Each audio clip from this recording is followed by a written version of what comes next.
Gente, eu tô enviando uma pregação pra você. Mas amém, você vai vendo, ouvindo durante a semana. É isso aí. Enfim, então, a conta chega, né? Em que sentido eu falo? Não no sentido, como posso dizer? Não no sentido punitivo, sabe? É no sentido de que realmente é que nem assim. Cara, eu tenho uma alimentação saudável, eu vou na academia, poxa, eu busco, sabe? Então você vai ter resultados assim. E quando a gente não cuida do nosso coração, das feridas que estão sangrando do passado, elas podem virar uma depressão. Elas podem virar, né, que aconteceu já isso comigo. Elas podem virar muitas coisas, né? E aí a gente vai carregando isso, né? Então a gente é uma pessoa salva, liberta, carrega o Espírito Santo, mas não curada ainda, porque a gente não conseguiu de fato acessar essas feridas. A gente não olha para elas e cara, Deus, ele tem totalmente interesse de nos curar, sabe? Mas a gente precisa também fazer a nossa parte no processo de cura, sabe? Às vezes a gente acha que assim, ah, não, eu leio a Bíblia, entrego minha vida para Deus e amém. É isso, tem isso também, cara. Isso é o começo, sabe? Mas não é só sobre isso. Eu acho que muitas vezes, ao fato da gente carregar essa religiosidade, a gente fica cego diante daquilo que a gente tem que fazer. Porque se você não entende como funciona a sua mente sobre esses traumas, sobre padrões que você carrega, como que você vai quebrar isso? Porque Deus, ele já fez tudo. Ele já fez tudo, ele já deu tudo pra gente. Mas a gente precisa, de fato, olhar, né? Então, o que eu comentei, aonde que isso me indica? Vou te dar um exemplo, né, do que eu comentei sobre a gente carregar padrões. Por exemplo, resultado. Não tenho resultados. Resultado, digo, você vai olhar para essas feridas muito olhando para os fracassos da sua vida. Do tipo assim, cara, não consegui resultados na minha área financeira, que é um exemplo que eu coloquei aqui. Não estou falando de mim, eu estou dando um exemplo. O que os meus pais pensam sobre dinheiro? Eles já me criticaram por querer o dinheiro? Buscar através de falas e repetições. Então, teve algum jargão que os nossos pais falaram? Alguma repreensão, alguma crítica? Como que eles viviam? O que eu aprendi vendo eles fazendo e repetindo hoje? Isso aqui são coisas que te frustram. Você não vai ficar olhando pra tudo, que senão você vai ficar doida, né?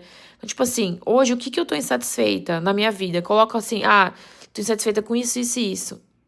E aí você vai fazer esse mergulho, essa reflexão, que é o que cabe a nós, né, no processo de cura. Então vamos lá, voltando ao exemplo. Meu pai disse que ganhar dinheiro é muito difícil. Por exemplo, essa crença do meu pai. Então ele sempre falava, ai, filha, é muito difícil ganhar dinheiro. Nossa, é muito difícil essa área, tudo é muito difícil. Então essa é a crença aqui do meu pai, né, enfim. Eu, inconscientemente, para me manter conectada a ele, preciso ter bastante problema e dificuldade para ganhar dinheiro. Então, assim, não pode ser leve ganhar dinheiro. Por quê? Porque é muito fogo isso, mas às vezes inconscientemente a gente não percebe que a gente está buscando esse padrão de aceitação dos nossos pais. Então, a gente precisa ter problemas para a gente ganhar dinheiro, para mostrar para o nosso pai, para que ele valide que, nossa, filha, parabéns, olha, você está ganhando dinheiro a muito custo. Então, isso daqui é inconsciente, obviamente, nem ele nem a gente faz isso proposital. Então, o problema faz eu estar perto dos meus pais, mesmo que de uma forma tóxica. Então, entende assim que a questão não é os pais e nem a gente, é às vezes a forma. Enfim, eu tô te falando isso que é o que eu senti, né? De toda essa reflexão que eu escrevi. Então, o problema é a relação, né? Como eu tô no modo sobrevivência, eu me conecto com esse padrão porque eu fico buscando aprovação. Então, eu atraio problema pra ter dinheiro.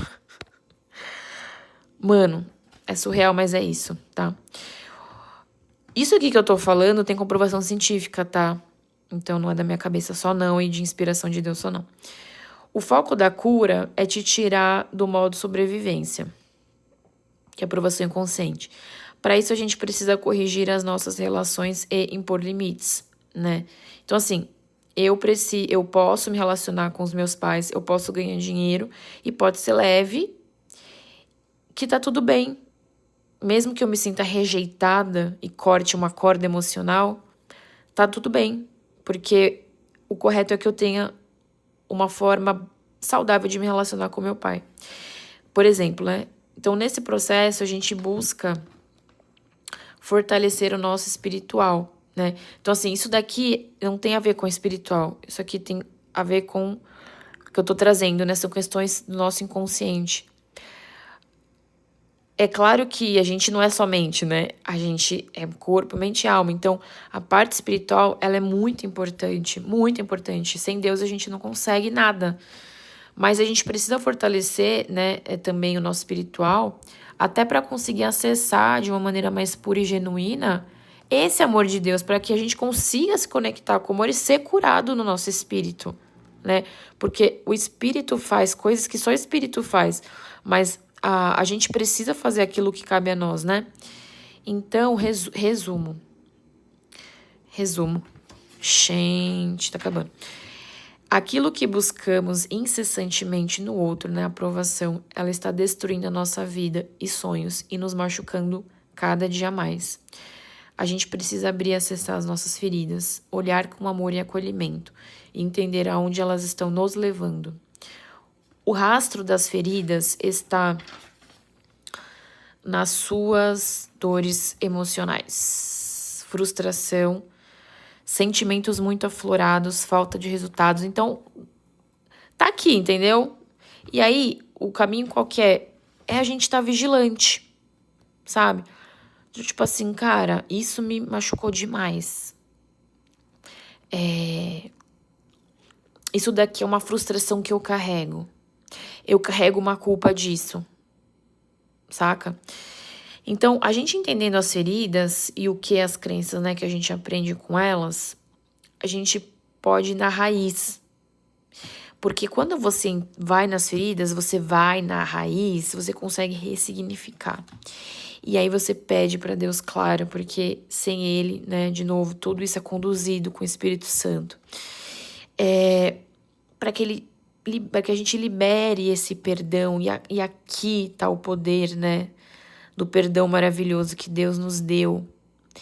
Esse perdão muitas vezes, você vê que o caminho da cura, ela às vezes começa num processo de você olhar, mas ela volta, né, para Deus, no sentido da gente olhar para aquilo que Deus já fez por nós, porque às vezes a gente, né, guarda uma dor no nosso coração, da nossa criança que tá ferida, e não é racional, a gente não faz de propósito, sabe? Tipo assim, às vezes você não tem raiva dos seus pais, você vai lá, mas às vezes alguma coisa, sabe, que aconteceu no passado, que você precisa pegar a sua criança e conduzir ela a esse processo para que exista essa liberação de perdão, né? E às vezes também a gente precisa pedir. Tipo assim, nossa, isso daqui que eu cobrava muito dos meus pais, poxa, eu enxergo que eu também falhei, sabe? E às vezes até eu tenho uma conversa. Isso, inclusive, eu vou fazer com meu pai, até que eu te falei, né? Que eu tenho muito essa questão com meu pai. Então, a ferida cicatrizada te tira do modo sobrevivência e sai do loop de aprovação. Assim a gente consegue governar a nossa vida. Não repara que minha letra tá feia porque eu escrevi muito. E tendo uma ligação saudável com os nossos familiares, amigos, etc. E com a gente mesmo. Então, a gente precisa olhar para a ferida. A gente precisa acessar para que a gente possa ressignificar, liberar esse perdão e mudar essas crenças. Então, é isso, amiga, que eu queria compartilhar. Desculpa que eu mandei vários áudios. Desculpa nada, porque o que eu te mandei aqui é ouro, porque isso daqui, cara, não é à toa. Eu creio muito que, de verdade, isso daqui pode ser um divisor de águas, tanto na minha vida como pra você. Então, é isso, sabe? Tipo, que Deus abençoe você e que, de alguma forma também eu possa te ajudar.